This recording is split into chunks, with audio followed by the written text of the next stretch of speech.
Yo, what's good? Hit that thumbs up, hit that like button. So I talked about it in a video probably like last month, and I was like, man, I'm tired of them making 90s shows and be creative. We don't have enough black writers, and yeah, I caught myself actually checking this out. I ain't even gonna lie, and people was talking about it. And he was like, oh, you should check it out and watch it.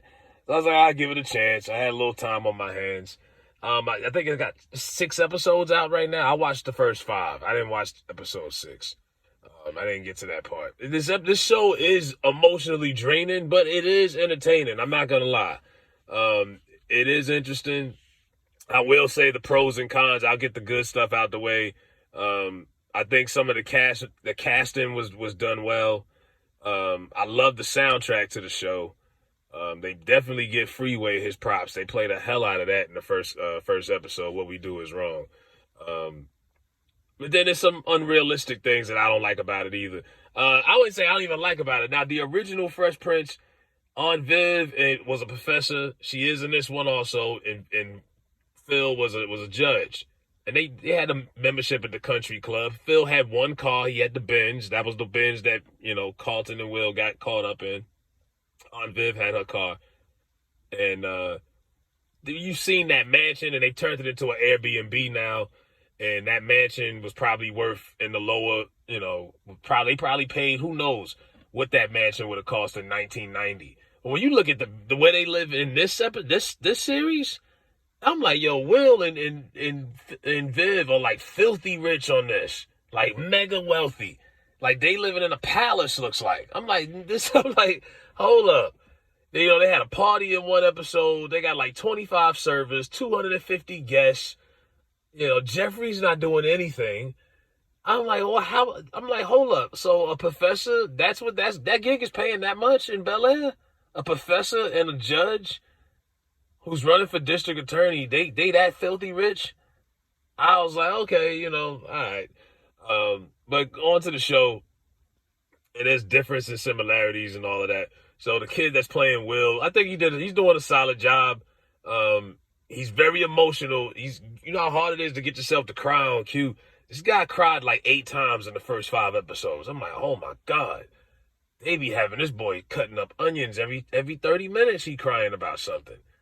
And I just wrapped up the 5th episode where he had to send Trey, who was played by Don Cheadle in the original series, the original sitcom, and it's like, man, I'm like, they act like they a couple. They FaceTiming each other. I miss you, bro. I miss you.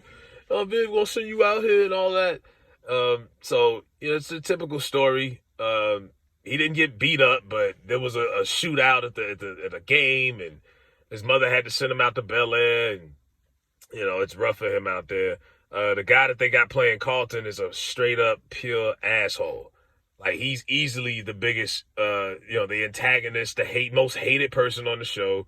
I think they casted this guy right. There's no friendly back and forth cousin joking banter between Will and Carlton in this. Like in the original, Will always had a short joke for Carlton. And Carlton, while he was a dweeb, Carlton was funny. And he was like, you know what I mean? Even though you probably wouldn't hang with Carlton, Carlton was funny. Seeing him dance to the it's not unusual all the time. Like Carlton was jokes. Not in this one. In this one, Carlton's an asshole, and at times you want to choke him and strangle him out. He's doing drugs. He's snorting Xanax. He's letting the white boys say the N-word.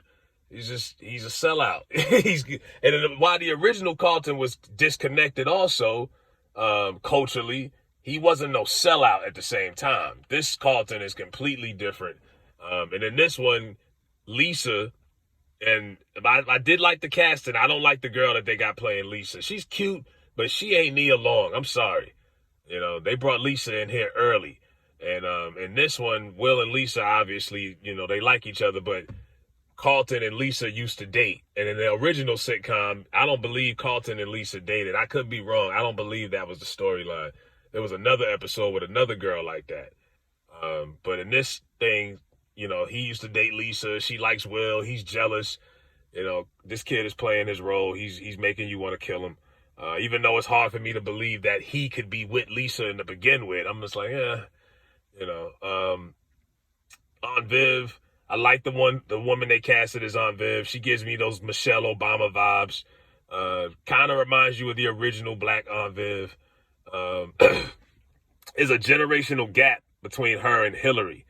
I like the girl that they got playing Hillary. She kind of reminds me of like skinny Jennifer Hudson after the diet.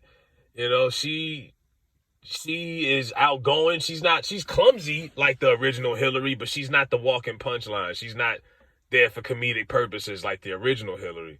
In this one, she drops out of school just like the original Hillary. But unlike Hillary Banks in the sitcom, who was ashamed and disappointed that she let her parents down, this Hillary don't give a damn. She's like, yeah, I dropped out and it is what it is.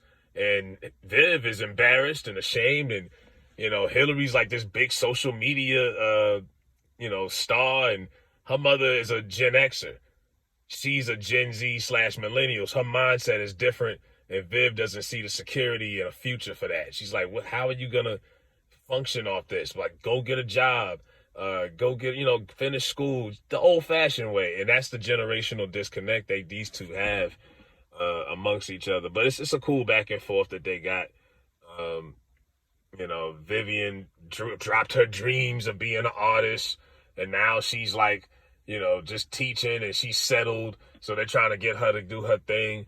So there's always cheap shots that this, Aunt Viv and this Hillary get into. But like I say, that's another thing in this show that's different because it's taking place in modern times. It's 2022 in this show. In the original show, it was 1990, 1991. Aunt Viv and Uncle Phil were like in their early 40s, let's say. So they were born in, late 40s, early 50s. They were boomers. This one, they're in their 40s, but they're like Gen Xers. That means they were born in their early 80s. They are part of the hip-hop generation. But I'm supposed to believe Uncle Phil grew up on the farm. You know what I mean? And their kids are Gen Z. So that's the difference in this one compared to the original one. And Uncle Phil, like I say, speaking of Uncle Phil, the guy who I was like, man, this cat don't even look like. You have to take it out of your mind and forget about the James Avery Uncle Phil for a little bit, I think, to really enjoy it. But he does a good job. He's supposed to be from Yamacraw, North Carolina.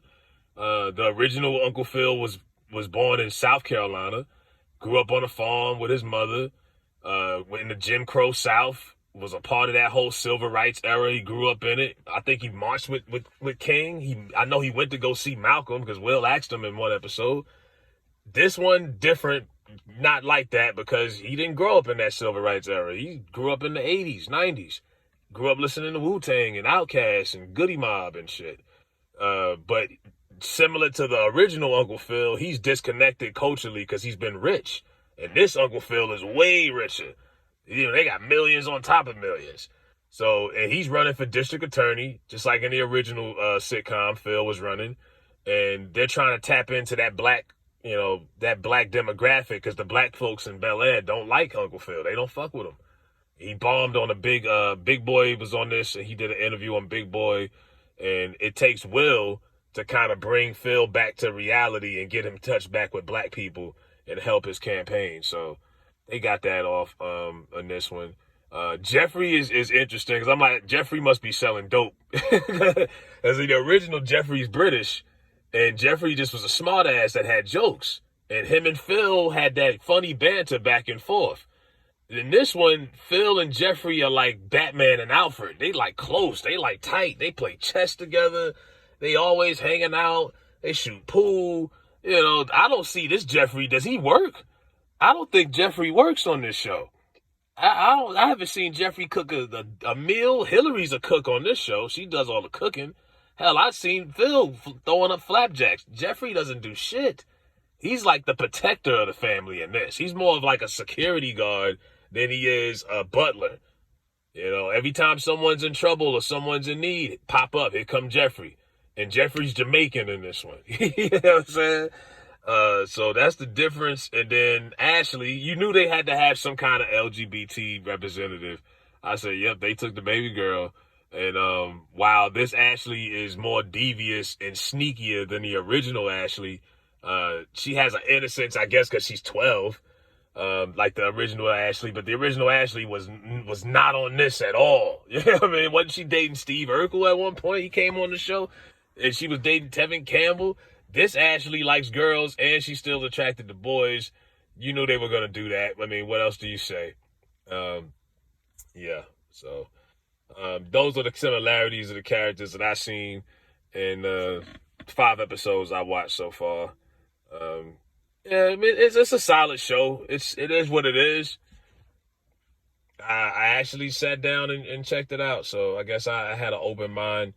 It is what it is. It wasn't boring. It could be a lot worse than what it was. Because trust me, if it was boring, I wouldn't have got through the first episode. You wouldn't even be watching this right now. So let me know if you checked it out, what y'all think about the show, and the characters and the differences and all of that good stuff. I'm out.